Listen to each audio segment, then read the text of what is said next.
Hi everyone, today I'll be doing an artist hacks video, and the hacks that I'll be listing, I don't even know if they could be classified as like hacks because they're not like groundbreaking, like oh my goodness, why haven't I done this before. It's more of a like just things that I do that help me and just make things a little bit easier. So get here. Okay, that transition was kind of weird and I had to laugh at that one. But anyway, this first hack is basically, let's say you chipped a dish or something. And in this example, I have a plate, and the plate is chipped, and you can use that as a paint palette instead of eating on it, because why would you want to do that? And here is a mason jar that is chipped, and I'm using this as a pencil holder. I actually forgot the actual term for this. I couldn't remember, and I still can't remember. I hope it's pencil holder, because I can't remember. And I don't know why I have straws in there. And I'm trying to remember what the next one was. Oh, oops. Yeah, finger hands. Wait. Okay, this next one is, well, when I filmed this, I was talking about the paper and the size of it. But it's really the paper cutter that I'm going to show, because this really came in handy during October, where you get a large sheet of paper and you cut it down to smaller sheets. And during October, I was using like 5x7, 6x8 or something like that. And that big sheet of paper got me 4 smaller sheets of paper, and I use this here paper cutter. What? And here I'm just demonstrating how you use it. It's you put the paper in there and you measure it, and then you slice it, and it sounds so cool, and it just makes me happy to use this thing, and I really like it.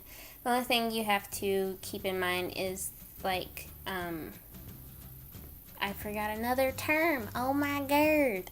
But like normal paper sizes, for example, in the US, like 8.5 by 11 inches, that's like normal copying paper size. And also for like picture frames, like 4x6 and 5x7, stuff like that. So yeah.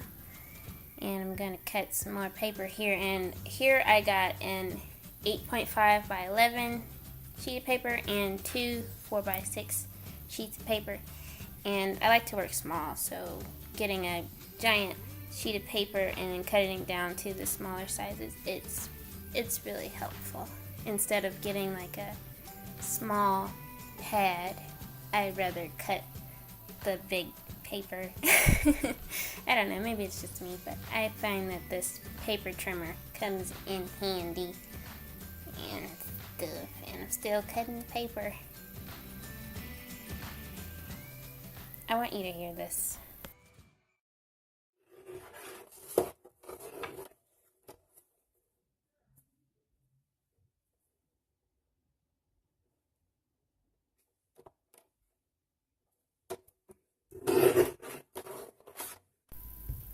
Didn't that sound cool?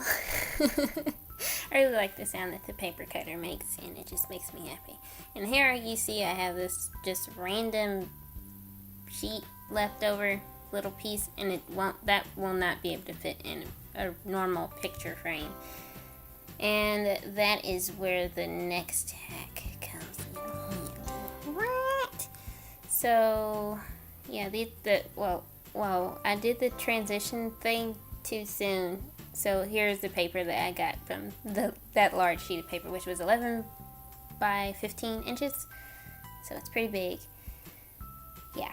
So, here's the next hack. Okay, so you have all these random little weird shapes. Well, not weird shapes, they're normal shapes, but weird sizes of paper.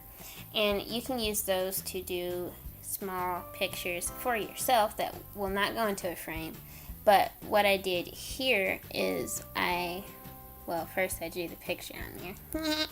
And then I flipped it over. Boom. And then I took another weird size of paper, and that's actually a piece from one of my Inktober drawings. Don't worry, I didn't just cut one up. I wouldn't do that. There was like one that I trimmed down, and that's just some of it. I still have that for some reason. What you want to do is fold that. I would suggest you fold like an inch. Yeah, fold it down an inch, not like I did, that's too small, and fold it down, crease it with a stapler, which is what I did, or you can use like a bone folder or something, or your finger, and take some tape, and you're going to tape this down to the back of the paper like so. And what you're basically doing is making, well, you know how the back of the picture frame is like the kind of stand up and they have the little stand thingy?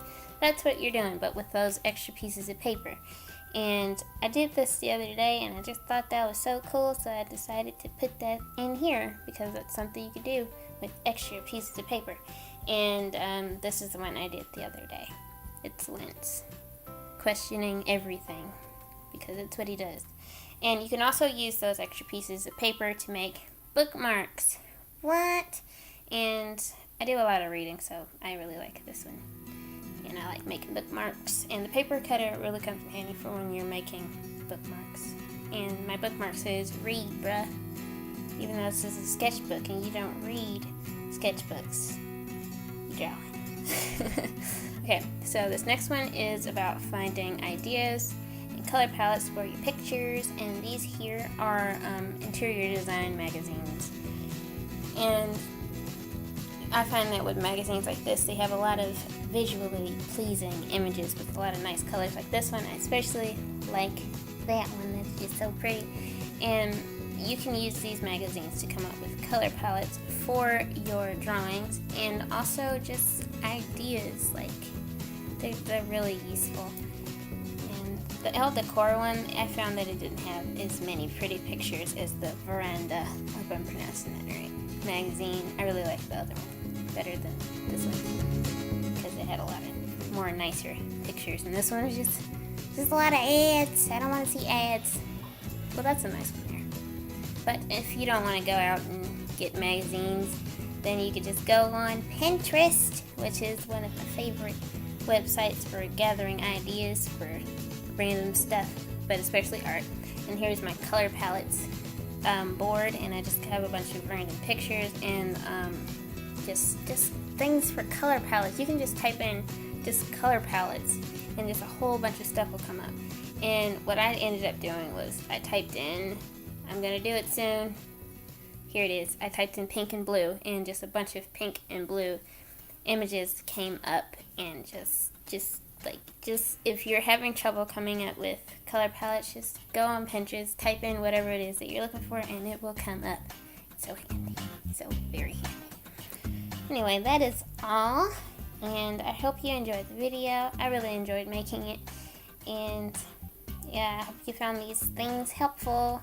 And what are some artist hacks that you use to make your life as an artist easier? I'd really like to know, because I like artist hacks. They're just so cool. Yep, thank you so much for watching, and please enjoy the rest of your day.